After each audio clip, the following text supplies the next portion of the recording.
Shalom Uvracha, le passage pour le Chet Tevet, le 8 Tevet.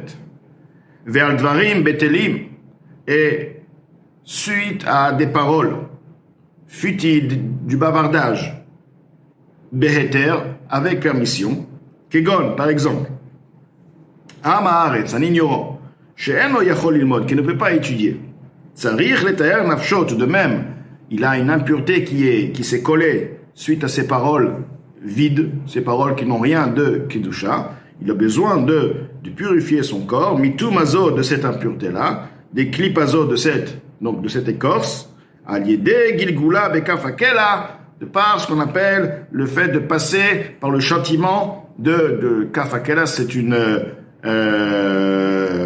creux de la fronde, ce qu'on veut dire, c'est comme si on lançait par une lance, la neshama qui passe d'un endroit à un autre endroit. Il est expliqué que c'est en effet, on montre à la neshama, à la personne, après 120 ans, on lui montre tous les plaisirs du monde futur, on voit la lumière, la vérité, le bonheur, quelque chose d'inimaginable, et de l'autre côté, après quelques temps, on le fait passer dans ce monde-là, dans les plaisirs de ce monde-là, dans ces plaisirs qu'il avait dans ce monde-là, et là, le tsar, la souffrance, justement, c'est une souffrance de passer d'un bonheur extraordinaire à un monde aussi matériel, et c'est justement ce kafakela, c'est comme une lance, on le passe d'une situation à une situation, d'une situation à une autre, d'un monde à un monde, et ceci donc est appelé kafakela. Et ceci est pour but de nettoyer le bavardage futile d'une personne qui n'avait pas de Torah, car il ne savait pas étudier la Torah. Tout de même, il a parlé, tous ces bavardages prennent leur force des forces impures, et ces forces impures sont attachées à sa neshama. Comme je katoub bezohar, parashat Beshalach daf Nuntet, il est rapporté ainsi dans le Zohar, parashat Beshalach, page 59. Aval les diburim asurim, mais en ce qui concerne des paroles interdites, kegon letzanut velashon hara, par exemple, la plaisanterie, ou du mauvais langage, de la mauvaise langue, parler du mal, ou rapporter, etc. Des kayotse baem, et comme ceci, shem mishalosh klipot atmeot legamre. Ces paroles sont plus graves, car leur force, leur vitalité provient des trois forces impures, totalement. En kafakela levado moil. Alors là, le kafakela, ce qu'on a expliqué, donc cette lance-là, ce châtiment-là, ne va pas pouvoir suffisamment, lui seul, les taher et la vire, de nettoyer et de faire disparaître tout matom et nefesh, son impureté de son âme. Rak tzricha l'ered de Gehinom. Alors là, elle aura besoin, pour être nettoyée, de descendre dans le Gehinom, ce qu'on appelle l'enfer, car l'enfer a pour but de nettoyer l'âme de toutes les impuretés, donc pour pouvoir se purifier de ces impuretés, des trois forces impures qui se sont collées à son âme suite à ses paroles interdites. De la même manière, celui qui peut étudier la Torah, car il sait étudier à son niveau, mais il y a des passages qu'il peut étudier. Et il prend son temps au lieu d'étudier, il s'occupe de choses futiles. En kaf akela levado. Alors là aussi, le kaf akela lui seul n'est pas assez suffisamment moïl, ne va pas être aider, si on veut aider les nafsho pour son âme, les marka pour la nettoyer, ou les akha et de la rendre limpide, rakonshim chamurim, alors ça sera des punitions graves, shema anishim al bitul Torah, qu'on punit suite à ne pas avoir étudié la Torah, bepratou de manière particulière. Milvad oneshaklali, à part la punition, le châtiment général, le chol bitul mitzvah tassé, pour chaque non-accomplissement d'un commandement positif, la personne devait faire telle mitzvah avec les téphilines, manger Shabbat, il y a une mitzvah de manger Shabbat, etc. Le lulav, etc. Toutes les mitzvot qui sont positives et la personne donc ne les a pas réalisées. Mais Chamat Atzlut, suite à une paresse, il était paresseux, il voulait pas se fatiguer. Alors là, la punition se trouve dans Begehinom Shel Shereg, et le châtiment dans l'enfer de neige. Comme car la neige représente la froideur, le froid, et la personne qui est paresseux, il est dans un état où il est pas chaud pour la chose, il a une certaine froideur à la mitzvah, donc il est puni dans un Gehinom Shel Shereg, comme expliqué autre part.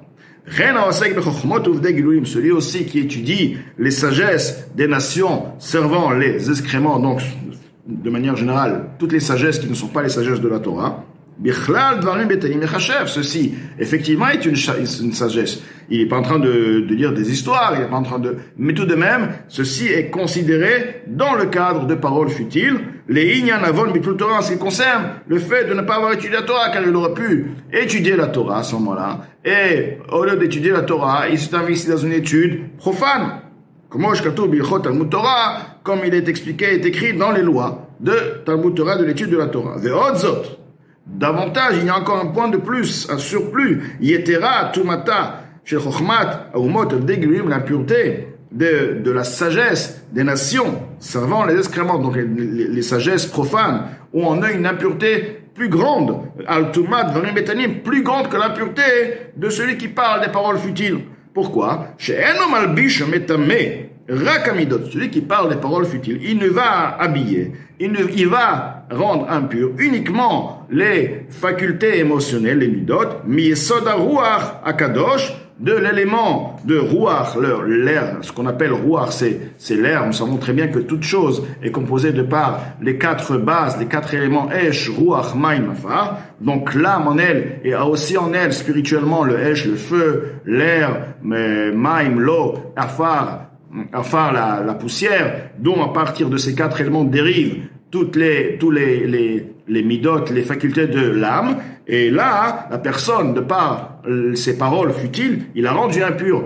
Quel détail de son neshama il a rendu impur? Il a rendu impur les midot provenant du ruach, uniquement les midot qui sont liés au niveau de l'élément du ruach de l'air. Akadosh, donc bien sûr, saint de sa neshama, car la neshama elle est sainte. Chez Benafsho Eloki, de son âme divine. Betumat klipat noga, de par l'impureté de l'écorce de noga, chez Bedvarim et Telim, se trouvant dans les paroles futiles, se trouve donc l'impureté de noga. Abaïm yesoda ruach hara, eux aussi provenant de l'élément de ruach du vent donc, comme expliqué avant, il y a aussi dans la Touma, il y a aussi l'âme animale, elle aussi ces 4 éléments. Donc ruach le vent, hara mauvais, chez Beklipazo, Benefsho Be'amid, se trouvant dans cette écorce, dans cette impureté de son âme animale, Kedeleel, comme écrit plus haut dans le premier chapitre. Donc, la personne qui a parlé des paroles futiles, qu'est-ce qui se passe en fait? Il a entraîné une impureté sur son âme. Mais quelle partie de son âme? On est expliqué dans le Ruach, la partie, l'élément de Ruach, du Ruach, le vent, d'accord? Le vent, la partie du vent de son âme, elle a reçu une impureté à partir du Ruach, de la Touma, de l'âme animale, dont cette impureté provient d'où? De Klipat Noga. Mais l'obéchinat Chabad chez Benafsho, mais il n'a pas rendu impur, il n'a pas touché, il n'a pas souillé les facultés intellectuelles.